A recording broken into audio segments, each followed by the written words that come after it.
네, 오늘 마가복음 23장과 창세기 43장과 욥기 9장과 로마서 13장의 말씀을 연결해서 묵상을 좀 해보기를 원하는데, 제목을 한번 따라서 해봅시다. 마지막 때에 어떤 선택하나요? 마지막 때에 어떤 선택하나요? 네, 마가복음 13장과 마태복음 24장과 누가복음 21장은 종말의 장으로서 마지막 때에 관한 얘기를 해주고 있습니다. 1844년 3월 22일 윌리엄 밀러라고 하는 안식일교회 목회자가 1844년 3월 21일 날 예수님께서 공중재림하신다. 그리고 그 안식일교회 모든 사람들이 어떻습니까? 하얀 속을 구입을 해서 논밭 다 팔고 그 산에, 지정한 산에 올라가서 예수님의 재림을 기다렸습니다. 기다려도 끝이 났습니다. 그래서 윌리엄 밀러가 계산을 내가 착오가 있었다. 수정을 하면서 음력으로 계산을 해야 된다. 양력으로 계산을 했다. 그래서 다시 한번 정확한 거야. 4월 18일 날 예수님께서 재림하신다고 나에게 계산을 해보고 두드려보고 계시를 하다 보니까 1844년 4월 18일 날 예수님께서 재림하신다. 이건 정답이야. 그러니까 소복을 다시금 말하고 구입 안 한 사람들은 하얀 소복 구입을 해서 저 지정한 산에 올라가서 우리 예수님의 재림을 대망하자. 그리고 어떻습니까? 그들 가운데 희한한 방언이 터지고 예언이 터지고, 한 사람만, 윌리엄 밀러만 말하는 것이 아니라 그 안식일교회에 있는 모여있는 자칭 연발이 있는 사람들이 어떻습니까? 1844년 4월 18일 날 예수님께서 강림하신다 하면서 이구동성으로 예언을 하기 시작합니다. 드디어 기다렸는데 안 와요. 이건 계산을 해보니까 이것이 아니고 히브리 달력으로 계산을 해야 되는데 우리가 잘못했다. 그래서 히브리어로 계산을 하면서 10월 달로 딱 지정을 합니다. 그때 초막절이 있고 해서 10월 22일 날 진짜 이때는 삼색판이다 하면서 정말 기대하면서 어떻습니까? 막 기도가 연발이 있으니까 어떻습니까? 그 무리에 들어가는 사람들마다 이는 조그만 아이들도 방언이 터지고 예언이 터지고, 또 뜨겁다 보니까 어떻습니까? 병도 낫기도 하고 막 그런 역사가 일어나요. 그러니까 이건 하나님의 임재하심이다 라고 하면서 1844년 10월 22일 날 드디어 D-Day가 되어져서 어떻습니까? 기다렸는데 예수님이 오셨겠습니까? 안 오셨겠습니까? 오셨다면 지금 우리는 없는 것이죠. 그리고 안식일교회에서 제 실망의 날이라고 해서 제7일 안식일교회, 그러니까 안식일교회의 어떤 내용들을 들어보면 굉장히 센세이션하고 아주 성경대로 풀어낸 것 같아도 결국에는 이 재림의 날짜를 말을 하는, 결국에는 그쪽으로 흐르더라고요. 제가 들어보고 이렇게 와도. 그러니까 이런 것들에 오늘 우리는 주의를 해야 합니다. 그리고 또 2000년 밀레니엄 시작이 될 때 점성술자들이 달의 움직임과 별들의 움직임과 해성의 움직임들을 보니까 어느 일직선상에 2000년 그때 딱 일직선이 되는 거예요. 그래서 점성술자들이 하는 말들이 모든 행성이 이렇게 한 줄로 정렬하기에는 몇천 년 만에 처음이다. 그러므로 그때 어떻습니까? 혹시 여러분들이 뉴스를 한번 들어보셨을 거예요. 그때 종말이 온다 했는데 아무 일 없이 지나갔습니다. 그리고 여기 그림에 나와 있듯이 1992년 제가 군대에 있을 때 10월 28일 이장님 씨가 사이비 교주가 아니라 이 사람이 감리교 신학교를 나와서 정통 어떻습니까? 신학을 했던 사람이에요. 그리고 책도 많이 썼던 사람인데 이 양반이 종말론에 있어서 깨끗하게가지고 10월 28일 날 딱 찍어서 그때 온다는 거예요. 그때 가관이 아니었죠. 한국 땅이 아주 들썩들썩 하면서 어떻습니까? 똑같은 현상이 일어나는데 이런 서너 살 되어진 아이들도 어떻습니까? 방언이 터지기 시작하고 예언이 터지기 시작하고 그 무리에 병이 낫기도 하고 놀라운 일들이 일어났어요. 제가 군대에 있을 때 어떤가 그 10월 28일 날 제가 보초를 쓰는데 이제 24시라고 정확히 시간도 정해놨어요. 그때 어떤가 제가 그때 그 11시에 성모가 끝났는데 12시가 되면 마치 자야 되는데 12시 되면 진짜 예수님이 오실까 봐서 어떻습니까? 잠도 못 자고 제가 기대했는데 아무 일 없이 지나갔습니다. 그리고 2020년 3월 21일 그 과학 저널리스트이고 과학자였던 그 모리스 사트란이라는 사람이 인도의 달력과 여러분들 들어보셨을까요? 마야의 달력이 둘 다 어떻습니까? 2020년 3월 21일 날 정확히 그 칼렌더가 그 달력이 끝나는 날로 말하고 있습니다. 또 둘 다 하나만 말하는 것이 아니라 인도의 달력과 마야의 달력, 저 지정학적으로 멀리 떨어져 있는 그 대륙의 그 최고의 첨단의 그 칼렌더가 어떤가 정확히 2020년 3월 21일 날로 딱 끝나고 있어요. 그날 종말이 온다라고 하면서 이 저널리스트가 딱 집었어요. 그때도 어떻습니까? 아무 일 없이 지나갔습니다. 지금도 과학과 종교와 사이비가 종말을 예시하며 현혹하고 있습니다. 우리가 경각심은 되어지겠지만 어떻습니까? 중요한 것은 언제 예수님께서 오시냐. 이것보다도 중요한 것이 무엇이냐면 지금 내가 주 안에서 어떻게 거룩하게 살아가는가. 이것이 더 중요하다라고 예수님께서 말씀하고 계시다는 사실을 우리는 기억해야 합니다. 그러므로 언제 집중하는 것보다도 지금 내가 어떻게 살아가느냐. 이것이 더 중요하다는 사실을 기억하고 또 기억하기를 주의 이름으로 축복합니다. 마가복음 13장에 보자면 어떻습니까? 예수님께서 이제 제자들과 예루살렘 성에 들어갔다가 이렇게 나오는데 제자들 가운데 몇 명이 어떻습니까? 50여 년 동안 앞으로도 30여 년간 더 지어질 헤롯 성전의 그 아름다운 모습들을 어떻습니까? 바라다 보면서 그도 헤롯 성전이 솔로몬 성전은 기도론 골짜기에 얹혀서서 이렇게 솔로몬 성전이 지어졌습니다만은 이제 수르바벨 성전과 또 거기에 중축되어진 헤롯 성전은 어떻습니까? 어떻게 했냐면은 골짜기에 그 모든 것들을 어마어마한 기단을 세워서 어떻습니까? 3층 높이로 이렇게 기단을 세워놓고 거기 위에다 성전을 또 중축을 했습니다. 어마어마한 대공사였죠. 이것을 헤롯이 짓고 또 죽고 그 이에 또 30년을 해서 AD 63년경에 그 성전이 비로소 완성이 되어집니다. 그러니까 이런 미석과 헌물과 대리석으로 꾸며진 이 모습들을 보면서 주님 앞에 이 건물들을 보십니까? 너희가 이 건물들을 보느냐? 이 날이 되어지면 때가 되어지면 이 돌들이 돌 하나도 어떤가 돌 위에 남지 않냐고 다 무너뜨리라라고 예수님께서 경고하신 그 내용을 오늘 우리는 보게 되어집니다. 여러분들 하나님의 성전은 어떻습니까? 그 건물이 중요한 것이 아니라 하나님의 임재가 중요한 것입니다. 우리도 어떤 영적인 성전입니다. 고린도전서 3장 16절에 보자면 오늘 우리는 하나님의 성전입니다. 그러나 이 하나님의 성전도 하나님이 떠나가시면은 돌 위에 돌 하나도 없이 어떤가 다 무너지는 것이 이 본 모습이라는 사실을 우리는 깨달아야 합니다. 결국 어떻습니까? 제자들이 생각을 할 때 성전이 무너진다는 것은 하나님이 떠나신다는 말이고 그 하나님이 떠나신다는 말은 이 세상에 역사적인 종말이 온다는 사실을 이미 직감하고 있던 터라 예수님께 어느 때 이런 일이 일어날 것입니까? 어느 때 이런 일이 일어날 그 징조가 무엇입니까? 라고 묻습니다. 그때 예수님께서 무화과 열매의 비유를 배우라라고 말씀하시면서 무화과 열매를 말을 하죠. 그래서 이 가지가 열어지고 그 잎사귀가 나면 여름이 가까운 줄을 아나니라고 말을 해주고 있습니다. 또 이걸 갖고 어떻습니까? 또 계산하기 좋아하는 사람들 1945년 5월 14일 날인가 이스라엘이 2000년 동안 나라가 없다고 어떤가?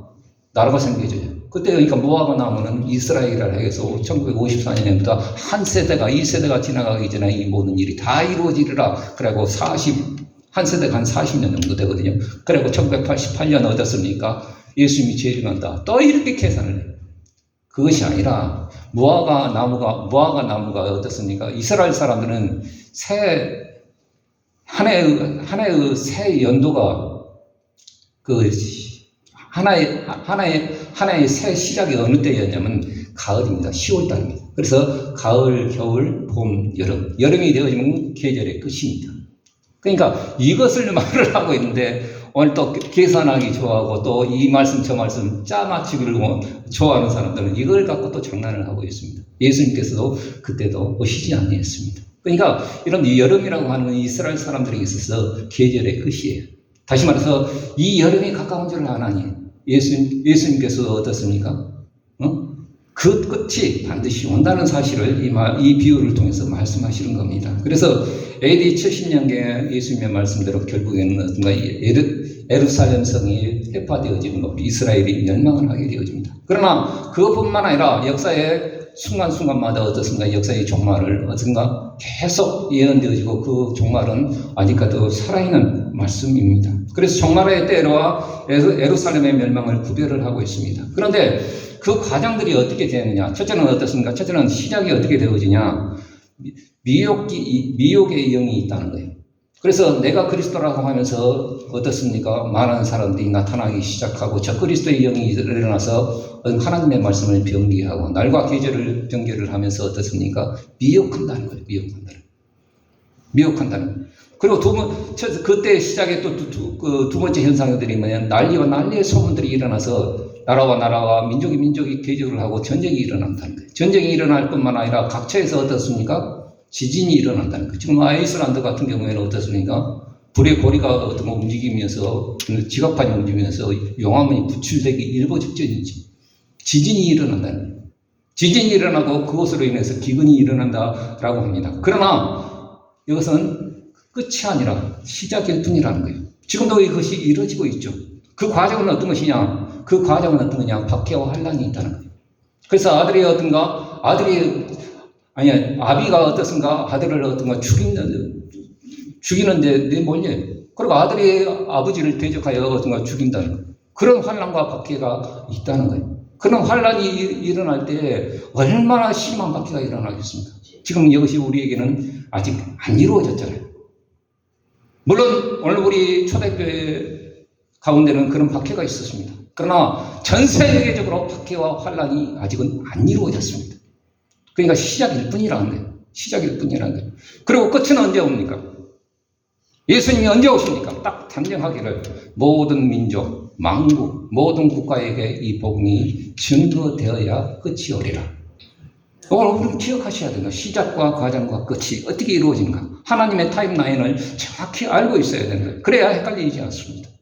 그래서 마지막 때를 어떤가 묻는 질문에 예수님께서는 언제 오신다? 이런 방구도 하지 않으시고 언제가 중요한 것이 아니라 어떻게 사느냐 이것을 말을 하고 있습니다. 어떻게 살아야 되느냐 이 마지막 때에.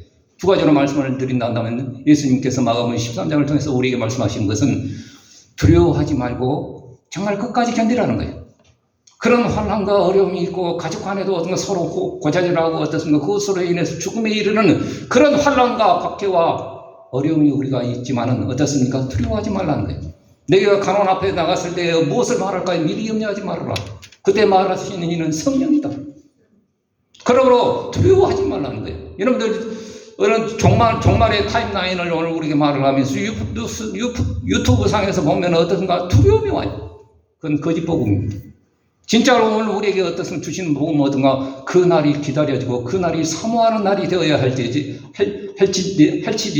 그것이 어떤가 두려움의 날이 되어서는 안 된다는 사실을 기억하기를 주의 이름으로 축원드립니다.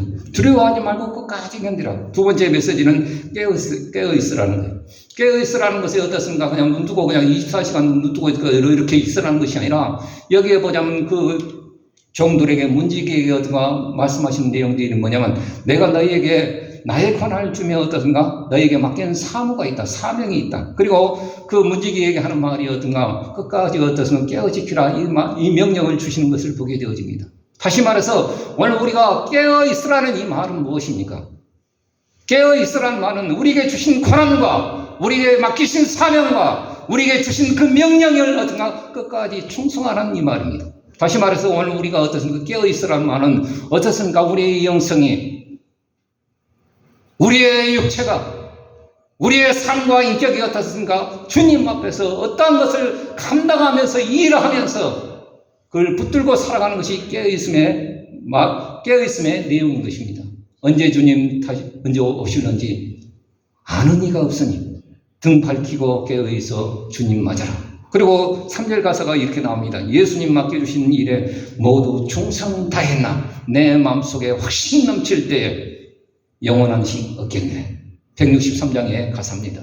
여러분들 오늘 우리는 정말로 오늘 우리는 언제가 중요한 것이 아니라 내가 지금 상황 가운데서 내가 충성하고 있는가, 내가 일하고 있는가, 내가 주님 말씀 맡겨주신 귀한 사명, 내게 주신 어떤 귀한 그 권한, 하늘과 땅의 권세를 주님께서는 내게 주셨으니라고 말을 하셨어요.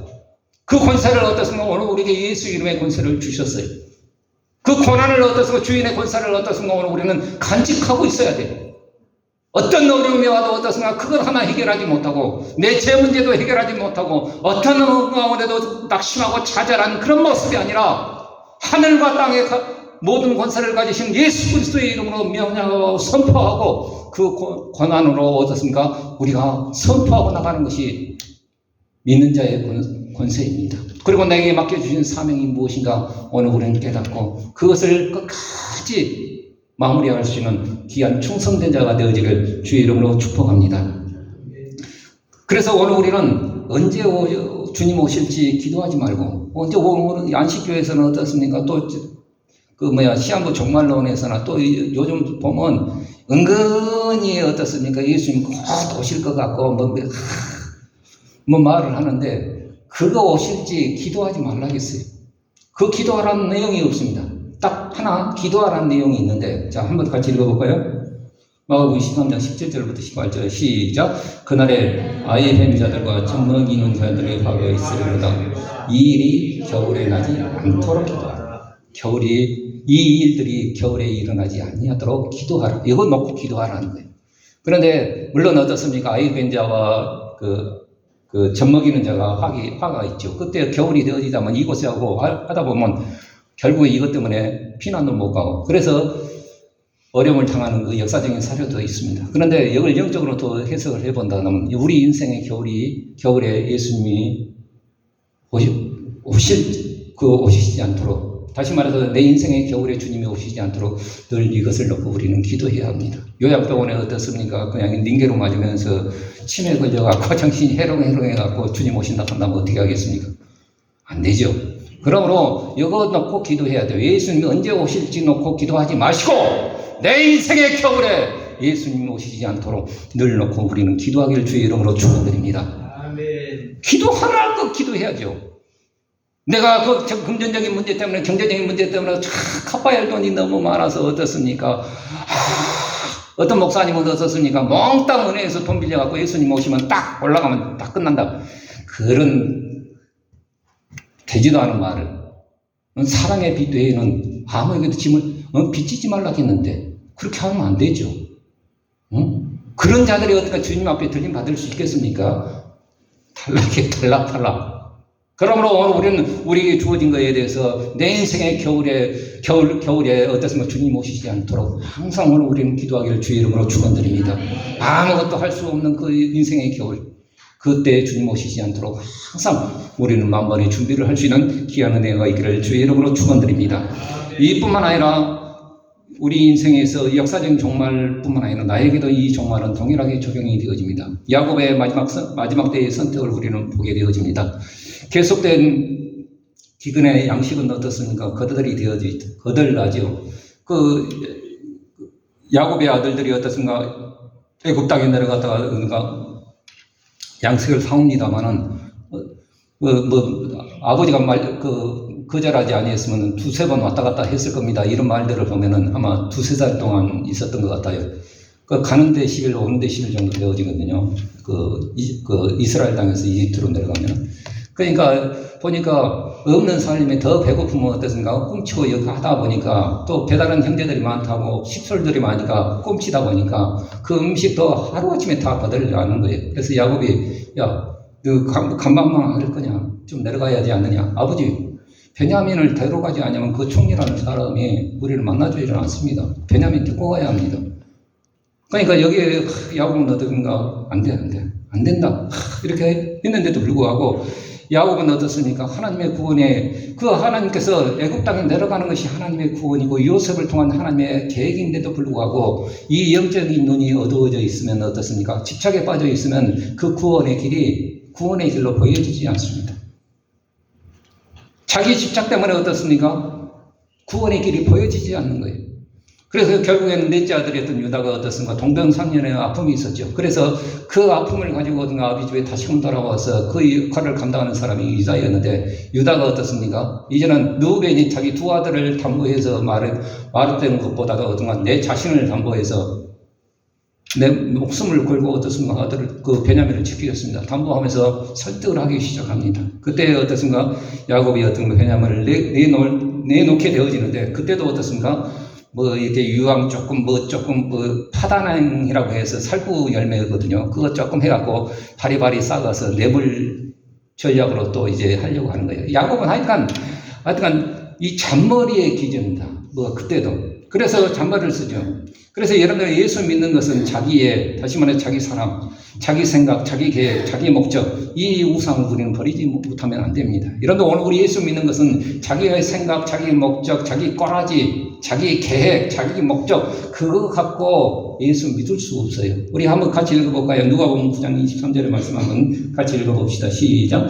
아무든지 나를 따라오려거든 자기를 부인하고 날마다 제 십자가를 지고 나를 쫓을 것. 여러분 예수 믿는 것은 간단한 것이 아니에요. 내가 부인되어지지 않으면 예수 믿는 것이 아닙니다. 그러므로 여러분들 예수 믿을 때 어떻습니까? 내 목적, 자기 사랑. 여러분들 사람 끝까지 어떤가 포기하지 못하는 것은 빈부 귀천을 떠나서 어떤가 자기 사랑이 있어요. 자기 사랑이 있어요. 그것을 어떤가 이 우상을 끊어내지 못하면 오늘 우리는 안 되는 거예요. 그래서 결국에는 강압적인 아들들의 강압에 의해서 결국에는 베냐민을 내놓으면서 하는 말이 뭐냐면, 내가 이 자식을 잃으면 잃으리로다. 에스더의 생각이 나죠. 죽으면 죽으리라. 이때 딱 결단을 한 것이죠.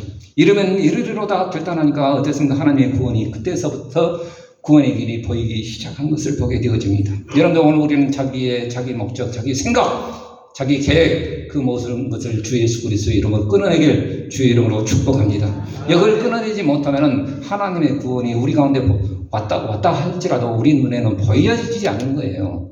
애굽으로 내려가는 것이 하나님의 구원의 계획이고 요셉을 통하신 하나님의 밑거름인데 여기 보여지지를 않습니다. 그거 끊어내니까 이르면 이르러다 그러니까 그때서부터 구원의 계획이 보여지기 시작합니다.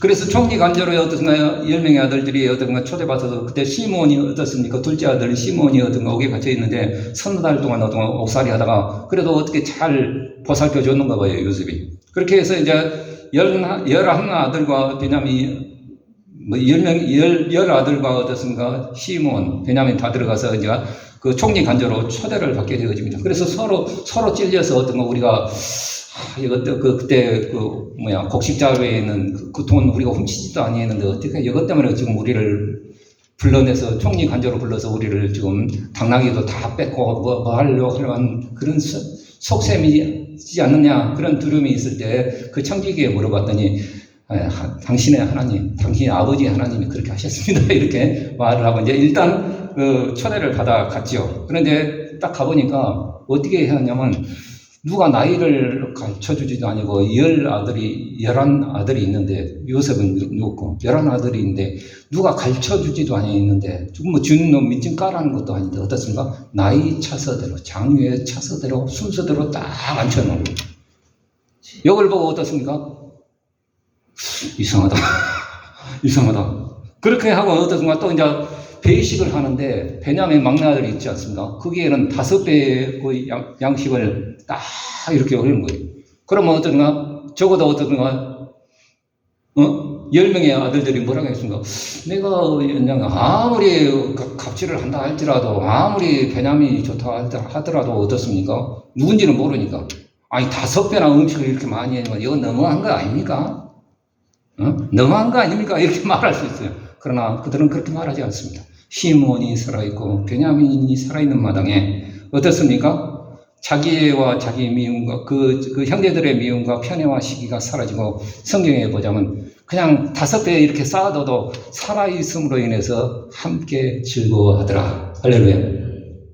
이것은 무엇입니까? 고린도전서 말씀에 보자면 만일 한 지체가 고통을 받으면 모든 지체가 함께 고통을 받고 한 지체가 영광을 얻으면 모든 지체도 함께 즐거워하느니라. 이것 정말 요셉이 실험고자 하는 내용이었습니다. 그러나 5배를 쌓아놔 단어를 그 많이 처먹은 놈도 조금 배부르고 똥 싸는 것은 똑같은 건데 함께 즐거워하더라. 시기와 미움과 반목과 그런 것들이 없어지고 그냥 5배를 줘도 어떻습니까? 함께 즐거워하더라. 이걸 요셉이 보고자 했던 것입니다. 여러분들 오늘 우리 인생 가운데 어려움이 많지요. 욥기 9장에도 어떻습니까? 욥의 그 어려움들이 많아요. 그 빌닷이 어떤 하나님의 공의를 말하지만 나도 안다 이 사람은. 그런 거 모르는 사람이 어디 있겠느냐. 여러분들 하나님을 공부하는 그 학문이 뭡니까? 신학이죠. 근데 우리 조직 신학 어떤 벌거프 조직 신학을 가르쳤던 그 양반이 한 유명한 말이 하나 있습니다. 너희가 조직 신학을 하는데 너희 속에서 하나님의 사랑과 긍휼과 그 자비하심을 빼버리면 조진 신학이 되어진다. 이렇게 말을 해준 것이 기억이 납니다. 그런데 오늘 우리는 하나님을 아는 지식 가운데 하나님의 긍휼과 자비와 그 애타심과 그 하나님의 마음을 빼버리면 조진 신학이 되어진 것입니다. 하나님의 공의를 알지만 그 공의에 뭐라도 어떤가 반문하지 못하는 그 현실이 욥은 절망이 되어진 거예요. 모든 자연계를 어김없이 하나님 앞에 하나님의 입김으로 어떤가 운행해 나가시는 그 놀라운 하나님의 운행하심을 알고 괴물 라합조차도 어떤가 하나님 앞에서 설 수 없는데 어떻게 하나님 앞에 설 수 있는가? 할 수 있는 것은 다만 하나님 앞에 그 자비를 맡길 뿐이라는 것을 욥은 고백합니다. 여러분들 오늘 우리가 우리 인생에 숨쉬지 못할 그 인생의 괴로움이 있죠. 괴로운 현실 앞에 오늘 우리는 어떻게 느껴집니까? 하나님이 나에게 가까이 계신 것처럼 느껴집니까? 하나님이 멀리 계신 것처럼 느껴집니까? 솔직히 까놓고 말을 하는 것이 뭡니까? 그냥 멀리 느껴지는 것처럼 느껴집니다. 그리고 나를 버리신 것처럼 느껴질 때가 있습니다. 이때에 어떻습니까? 인간의 판결은 어떻습니까? 아무런 의미가 없죠. 아무런 의미가 없죠. 그래서 욥이 하는 말이 뭐냐면 하나님 앞에 인간의 말로 뭔가 하나님과 나 사이에 하나님이 아무리 나에게 말씀하시고 그 내 말에 내 기도에 부르짖는 기도에 응답하셨다 할지라도 나는 하나님이 말씀하셨다고 말할 수 없다. 왜요? 하나님과 나의 간격은 너무 머니까.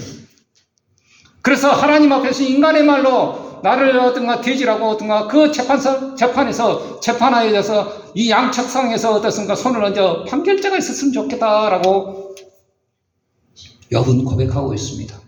여러분 하나님은 천지 우주 만물을 운행하시고 그것을 질서대로 움직이시는 그 하나님과 내가 대화하려고 하면 되겠습니까? 안 되죠. 뭔가는 중간자가 있어야 되는 거예요. 그래서 판결자가 있었으면 좋겠다 이렇게 말을 해주고 있습니다. 여러분들 오늘 우리에게 하나님과 우리 사이에 중보자가 계시는데 딱 한 분이십니다. 하나님의 아들이신 예수 그리스도이신 것을 기억하길 주의 이름으로 축원드립니다. 우리 한번 같이 읽어볼까요? 디모데전서 한번 같이 읽어봅시다. 시작. 하나님은 한 분이시오 또 하나님과 사람 사이의 중보도 한 분이시니 곧 사람이신 그리스도 예수로. 오늘 우리가 오직 예수, 우리가 예수 이름 부릅니까? 하나님과 우리 사이의 중보자가 되어주신 분은 오직 하나님의 아들이신 말씀이 육신이 되어 우리 가운데 거하시기 위해서 오신 하나님의 아들이신 예수 그리스도 외에는 다른 이가 없음을 우리는 알기 때문에 그 이름을 불러내는 겁니다. 그러므로 이런 거 오늘 우리는 어려움이 당할 때 내 마음에 상처가 있고 울분이 있고 내 스스로가 나를 정죄하면서 어떻습니까? 나는 형편없는 놈이야. 오늘 우리 일이 잘못 틀어지고 어떻습니까? 다른 사람보다 어떤가 더 다운되어지는 그런 삶으로 갈 때 자기를 자책하는 마음이 있어요. 솔직히 그러죠? 남보다 성공할 때 사람이 좀 잘 되면 교만하고요. 좀 못되면 자체가 절망해요. 사람. 그러나 사도 바울은 어떤가 자기 자신도 어떤가 판단하지 않는다라고 말씀하셨어요. 오직 중보자는 나의 잘함도 주님께서 알고 계시고 나의 못함도 주님은 알고 계셔요. 그러면 여러분 잘하든지 못하든지 늘 주의 이름으로 나가길 주의 이름으로 축원드립니다. 그래요. 그렇게 해야 돼요. 그래서 여러분들 오늘 우리 히브리서의 말씀에 보자면 어떤가 대제사장이 계시니 우리를 채울하지 아니하는 자가 아니오. 이 말은 한다는 말입니까? 안 한다는 말입니까? 채율이라는 것은 우리를 긍휼히 여겨주신다는 거예요. 직접 말씀이 육신이 되어 우리 가운데 오셔서 우리의 연약함과 우리의 부족함과 우리의 고단함의 인생들을 친히 경험하신 그분이 그래서 우리의 중보자가 되셔야 돼요. 우리의 아픔도 알고 계시고요. 우리의 배고픔도 알고 계시고요. 우리의 앞장설쳐가면서 어떻습니까? 고민하는 그 모습도 주님은 알고 계셔요. 그래서 주님은 나를 중보하실 수 있어요. 대제사장이셔요. 그러므로 어른과 그의 이름으로 늘 강구하셔서 하나님의 귀한 은혜가 있기를 주의 이름으로 축원드립니다. 우리가 계속되어진 히브리서 말씀해 보자면 오직 하나님의 긍휼하심을 받고 때를 따라 돕는 그 은혜를 얻게 하여 그 은혜의 보좌 앞에 담대히 그 이름으로 나갈지니라. 할렐루야. 그 이름으로 나가야 합니다.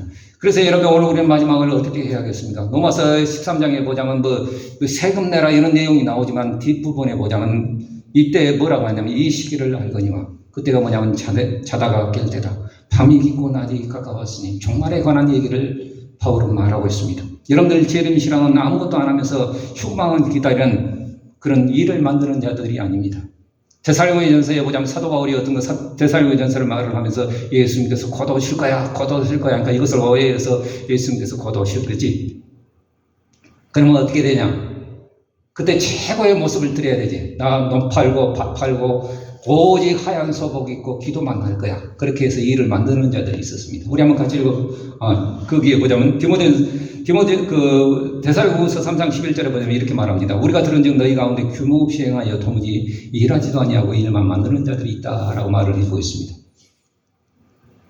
주님은 종말의 신앙이 일만 만드는 자를 원하고 계십니까? 일하는 자를 원하고 계십니까? 그러죠. 잘 들으셔야 돼요. 잘 들으셔야 돼요. 그래서 아무것도 안 하면 휴고만 기다리는 일만 만드는 자들이 있었어요. 그러나 주님은 원하는 것이 끝까지 일하는 자를 주님은 원하고 계십니다. 모든 관계에서 분명한 믿음의 원칙을 갖고 있는 자들이 일하는 자들입니다. 정부에 대해서는 어떤가? 나라가 나에게 해준 것이 무엇이 있어? 그런데 나라 없으면 어떻게 됩니까? 그게 아프가니스탄이고 탈레반 정권이고 이라크고 좀 그러잖아요. 그래도 우리 윤 씨가 대통령이 되어진 것 저런 자랑스럽게 생각한 적 한 번도 없습니다. 그래도 이 나라가 국권이 세워지는 것은 그래도 하나님께서 감사의 조건으로 우리는 감사해야 합니다. 그래서 어떻습니까? 그 정부가 그 당시 글라우디오 황제 때죠. 로마서를 지을 때 글라우디오 황제 때 모든 유대인들은 다 떠나가라 추방령을 내려서 아주 유대인들과 그리스도인들을 핍박하는 그런 때예요. 그럼에도 불구하고 사도 바울은 그 정부에 대해서 뭐를 하느냐? 모든 권위는 하나님께 나타. 지를 거스르지 않는 한 어떻습니까? 하나님의 사역자로서 일꾼으로서 법 질서를 집행하고 있다. 그러므로 양심을 따라서 선을 행하라라고 하면서 공세받는 자에게 공세를 주고 구세받는 자에게 구세를 내라. 여러분들 나라의 선을 행하는 것이 뭡니까? 세금 잘 내라는 거예요. 안 하고 싶죠. 근데 나라의 선을 행하는 것이 뭡니까? 세금 잘 내는 거예요. 세금 잘 내는 거예요. 그래서 여러분들 유한양에게 유일한 그 창업자가 그 세금소에 가갖고 어떻습니까? 혹시 내가 세금 누락된 것이 없습니까? 이렇게 말을 했대요. 아니, 당신은 기업가고 이런데 하나라도 더 빼먹고 싶은 것이 기업가의 정신인데 왜 더 내려고 하십니까? 아니요. 이 나라에 내가 살고 또 하나님 은혜로 살아가는 것이 은혜인데 내가 혹시 세금 빼먹고 누락된 데 있습니까? 이렇게 해서 세금을 내더라고 그 한 내용을 제가 읽어본 적이 있습니다. 여러분 오늘 우리는 이 나라가 있어야 우리도 있습니다. 여러분 우리는 분명히 해야 돼요. 그리고 또 타인에 대해서는 사랑의 빛 외에는 비치지 말라고 말합니다. 이런데 오히려 비치지 않고 살아가는 것이 아니라 사랑은 어떻습니까? 다른 사람에 대해서 악을 행하지 않는 것이라고 말을 하고 있어요. 그러므로 오늘 타인에 대해서 어떻게 해야겠습니까? 분명한 오늘 우리 일하는 자로서 어떻게 해야 됩니까? 아무것도 안 하고 악을 행치 아니하면 되겠지. 너는 너고 나는 나다. 아니에요. 사람으로서 섬겨나가는 것이 일하는 자의 모습입니다. 또 나에 대해서는 어떻게 해야겠습니까? 나와 같이 단정히 행하고 디모데전서의 말씀해 보자면 일꾼의 자격 가운데 어떻습니까? 이 단정이라는 말이 나와요. 단정이라는 것은 그냥 옷매무새만 깔끔하고 단정하고 샘플하고 어디가 제비족처럼 단일하는 이 말이 아니라 단정이라는 것은 무엇 뜻이냐? 어떻습니까? 질서 있고 격식 있고 품이 있고 예의 바르게. 여러분 오늘 우리 신앙생활 할 때 없이 살아도 오늘 우리는 단정하게 우리의 삶을 살아갈 수 있는 귀한 은혜가 있기를 주의 이름으로 축원드립니다. 세상 사람들처럼 추적하고 어떤가 음란하고 도둑질하고 사기치고 삥땅치고 이런 모습이 아니라 단정하게 행하고 정욕을 너희 육신의 일들을 도모하지 말고 정욕을 제어하라고 말을 해주고 있습니다. 마지막 때를 어떤 선택을 하며 사실 것인가요? 여러분들 시한부 정말로는 재림의 날짜를 딱 확정합니다. 그렇게 해서 두려움을 주고 몰빵하게 만듭니다. 이것이 사탄의 계략입니다. 그러므로 오늘 우리는 이 말씀을 오늘 우리는 정말 명확히 알아서 일단 시간을 정한 것은 주의 뜻이 아니라는 것입니다. 그래 언제 오실지 모르지만은 항상 어떻습니까? 내 자신이 주님 앞에 부끄럽지 아니하고 내게 주신 주님의 권한, 하늘과 땅의 모든 것을 내게 주셨으니 그 권세를 오늘 우리에게 예수 이름의 권세로 주셨다는 사실입니다. 어려운 일일 때 그냥 하나님 원망하고 내 이웃을 원망하고 내 자신을 원망하지 말고 그 이름의 권세로 외치라는 거예요. 이제까지는 너희가 기도하지 아니했으나 내 이름으로 구하라. 그러면 내가 시행하리. 요한복음 14장의 말씀입니다. 어려울 때 병이 있어서 또 몸이 불편해서 헷갈릴 때 의사 이름 부르지 마시고 의사 이름 부르지 마시고 왜 사에 누구 이름 불러야겠습니까? 한번 따라서 예수 이름으로. 아니 따라서 해보세요. 그냥 예수 이름 부적처럼 어떤가 그냥 이렇게 하는 것이 아니라 그 이름의 권세로 외치라 했잖아요. 자, 예수 이름으로. 그 예수 이름, 그것이 우리에게 주신 주인의 권세예요. 그 권한과 맡기신 사명이 있어요.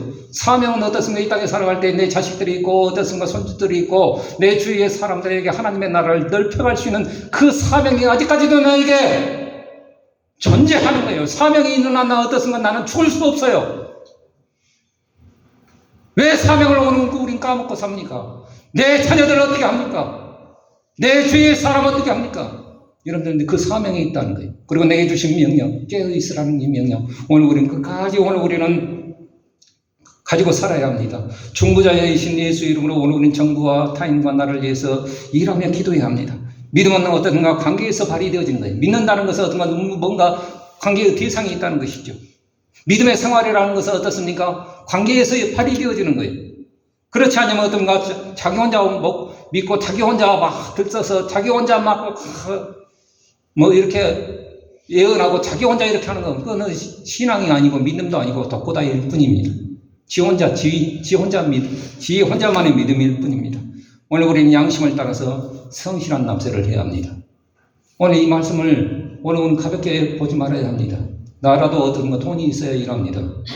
일이 빙땅 치고 어찌 하여튼간 이렇게 빙땅 치고 양도세 다 지하고 물론 어떤가 우리가 과도하게 낼 그런 마음도 없어요. 그러나 내게 주어진 세금이라고 한다면 오늘 정확히 해서 계산을 해서 바치는 것이 또 나라를 위한 선을 행하는 것입니다. 그리고 사랑의 빚진자로서 사랑의 섬김이 있어야 합니다. 자기 직장에서 벗어나서 형제의 사랑으로 비로소 그때 어떤가 나갈 때 하나님의 계획과 하나님의 사랑을 그때야 비로소 확인할 수 있습니다.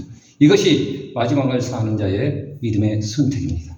그러므로 오늘 우리는 어떻습니까? 과도한 시한부 정발론에 빠질 일도 없고 우리가 핍박과 어려움이 어떻습니까? 아직까지는 다가오지 않으니까 끝은 시작이 되어졌지만 과정도 이루어지지 아니했어요. 그러니까 과도히 두려워할 필요도 없어요. 내게 주신 그 사명, 내게 주신 그 주님의 어떻습니까? 그 권한, 또 내게 명령하신 그 명령, 오늘 우리는 끝까지 지켜내면서 정말 충성할 수 있는 그 정말 마지막 때에 믿음의 선택을 할 수 있는 귀한 은혜가 있기를 주의 이름으로 축복합니다. 기도하겠습니다.